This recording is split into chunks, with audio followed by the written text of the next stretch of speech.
सो praise Lord, जय मसीह की सबको। सो परमेश्वर का धन्यवाद हो आज के सुंदर समय के लिए। खुदा ने एक बार फिर से आपके बीच में, आपके मध्य में आने के लिए समय दिया, सौभाग्य दिया। वो मेरे प्यारों, आप सभी को मैं आशा करता हूँ आप सब ठीक ठाक होंगे। सो परमेश्वर के नाम की महिमा हो। विषय में जाने से पहले आप हमारे चैनल जाने वचन की सच्चाई को सब्सक्राइब करें, बेल के आइकॉन को दबाएं, ताकि जब भी नया विषय हम लेकर आएँ तो उसका नोटिफिकेशन आपके पास तुरंत आपको मिलता रहे। सो आज का जो विषय है, मैं कुछ डाउट क्लियर करने का कोशिश करूँगा। मेरे अजीज़ों, बहुत बार हम एक दो आयतों को लेकर उनका गलत अनुवाद करते हैं या अपने फ़ायदे के लिए उनको इस्तेमाल करते हैं।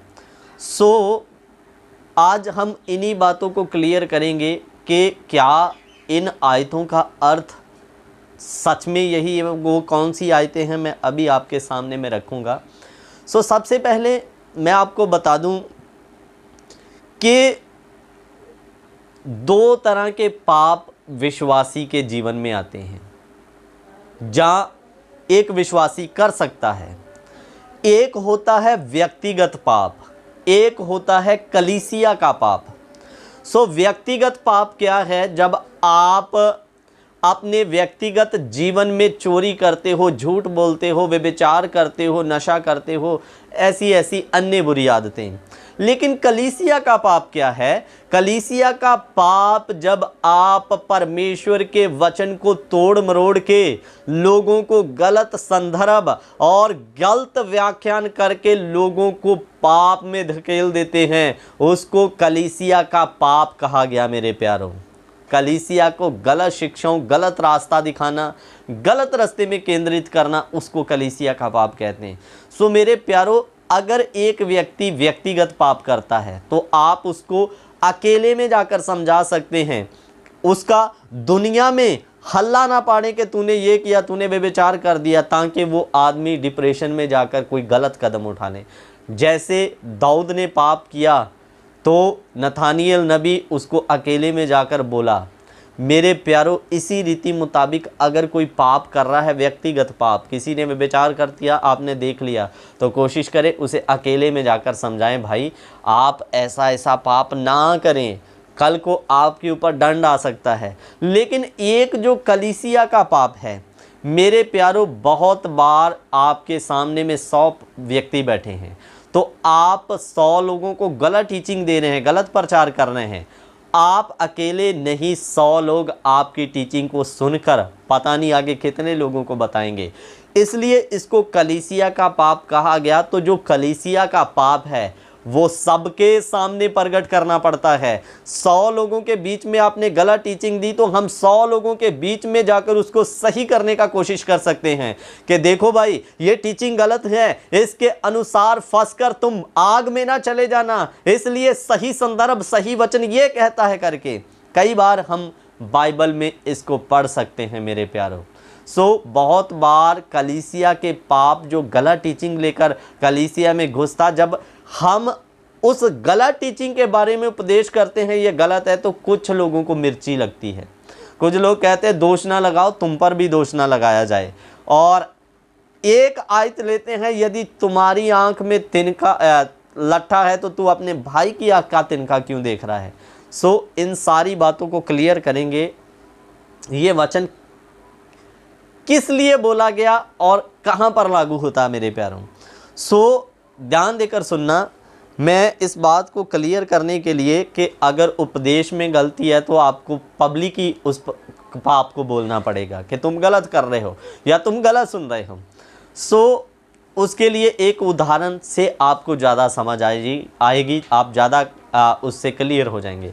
मानकर चलिए आपके पास ऐसी कलीसिया से कोई व्यक्ति आ गया।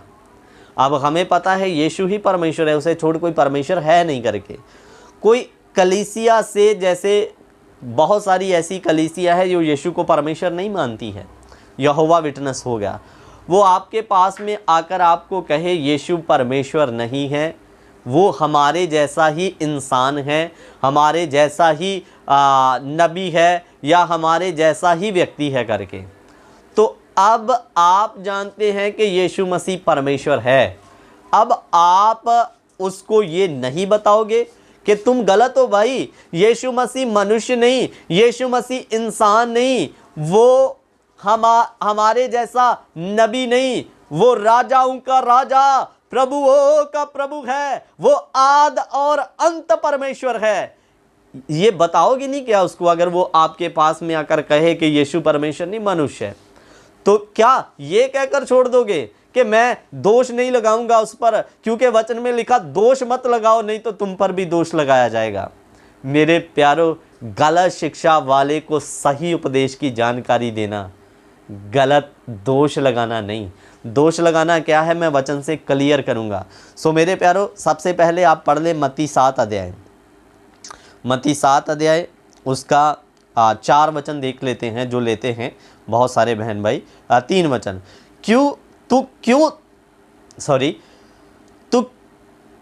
तू क्यों अपने भाई की आंख के तिनके को देखता है और अपनी आंख का लट्ठा तुझे नहीं सूझता?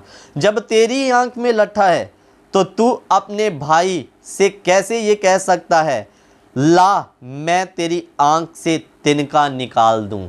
मेरे प्यारो, मान कर चलिए, मैं खुद दारू पीने वाला व्यक्ति हूं और मैं एक दारू पीने वाले व्यक्ति को कह रहा हूं तू दारू पीता है, तू बहुत गलत करता है। तो मेरे प्यारो, मैं उसकी आंख का तिनका देख रहा हूं, लेकिन मेरी आंख में जो लट्ठा, मैं स्वयं वही काम कर रहा हूं, मुझे वो दिखाई नहीं दे रहा। आज ऐसा व्यक्तिगत जीवन में होता है कि लोग दूसरे की बुराई देखते हैं कि ये दारू पीता है, गाली बकता है, लेकिन स्वयं जब उनके जीवन को भी देखा जाए तो वो भी वही काम कर रहा होता है। तो ये जो वचन है, अगर आप में वो गलती है, आप दूसरे को कह रहे हैं, तो ये वचन आप पर लागू होता है। मानकर चलिए मैं खुद चोर हूं और चोर को बोल रहा हूं कि तुम यार चोरी करते हो, बहुत बड़ा अपराध कर रहे हो, और मैं स्वयं वही काम कर रहा हूं, तो परमेश्वर पहले कहता उसकी आंख का तिनका देखने से पहले स्वयं अपनी आंख का लट्ठे को पहले निकाल, तब उनकी आंख में से देखकर तू तिनका निकाल पाएगा। सो एक वचन और देखते हैं, रोमियो की किताब दोष के बारे में, उसका 2 अध्याय उसका 1 वचन। सो इधर में लिखा, अथा हे दोष लगाने वाले, तू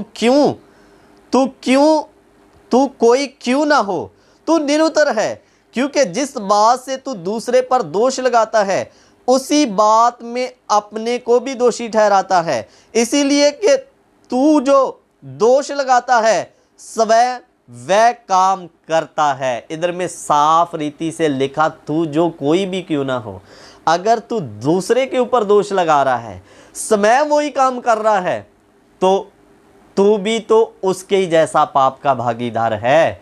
सो इसलिए मेरे प्यारो, अगर मैं भी वही पाप कर रहा हूं, दूसरा भी वही पाप कह रहा है, लेकिन मैं अपनी गलती को ना देखते हुए उसकी गलती को देख रहा हूं, तो इधर में वचन में कहता, इसलिए तू जो दोष लगाता है और स्वयं भी वह काम करता है।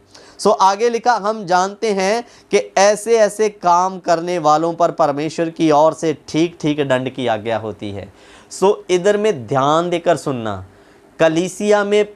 कलीसिया का पाप हो रहा है, उपदेश में गड़बड़ी हो रही है, आपके पास सही उपदेश है, तो जिधर गलत उपदेश है आपका फर्ज बनता है सत्य प्रचार उन तक लाना मेरे अजीजों।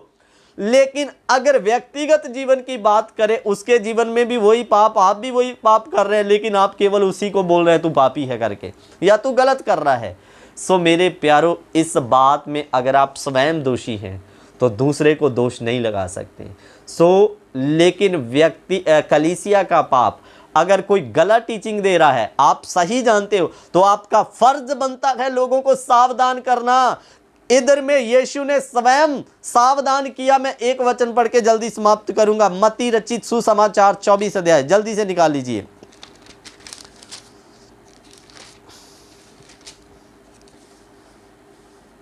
मत्ती रचित सुसमाचार 24 अध्याय और उसका मैं पढ़ देता हूं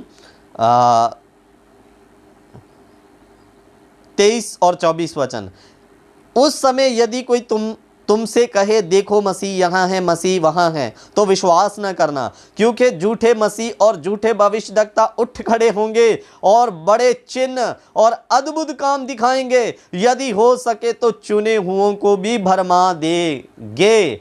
सो मेरे अजीजों, इधर यीशु स्वयं कह रहा, अंत के समय में, उस समय में लोग तुमसे कहेंगे देखो मसीह वहाँ है, यहाँ है, और क्योंकि झूठे मसीह और झूठे भविष्यद्वक्ता उठ खड़े होंगे और बड़े चिन्ह और अद्भुत काम दिखाएंगे। इधर यीशु खुद सावधान कर रहा है, तुम सावधान रहना, उस समय में झूठे मसीह और झूठे भविष्यद्वक्ता उठ खड़े होंगे। अब आप लोग यीशु को भी बोल दो, यीशु भी दोष लगा रहा है, यीशु भी दूसरे की आंख का तिनका देख रहा है करके। मेरे प्यारो, वचन को समझे। कलीसिया में जब कलीसिया का पाप वचन की तोड़ा मरोड़ी और वचन को जब गलत प्रस्तुत किया जाता है, आप सही जानते हो तो आपका फर्ज है आप सही उपदेश लोगों तक लेकर आए। मानकर चलिए सामने में गड्ढा है, एक व्यक्ति उस गड्ढे की तरफ बढ़ रहा है, आप जानते हो कि सामने में जिधर ये जा रहा है उस गड्ढे की तरफ बढ़ रहा है। मेरे प्यारो, आपका फर्ज नहीं बनता कि आप उस व्यक्ति को सुचेत करें, उसको जागरूक करें, भाई आगे मत जा, आगे गड्ढा है, कि ये कहकर उसे चुप कर जाओगे, नहीं नहीं मैं उसको नहीं बताऊंगा, मैं अपना ही देखूंगा करके।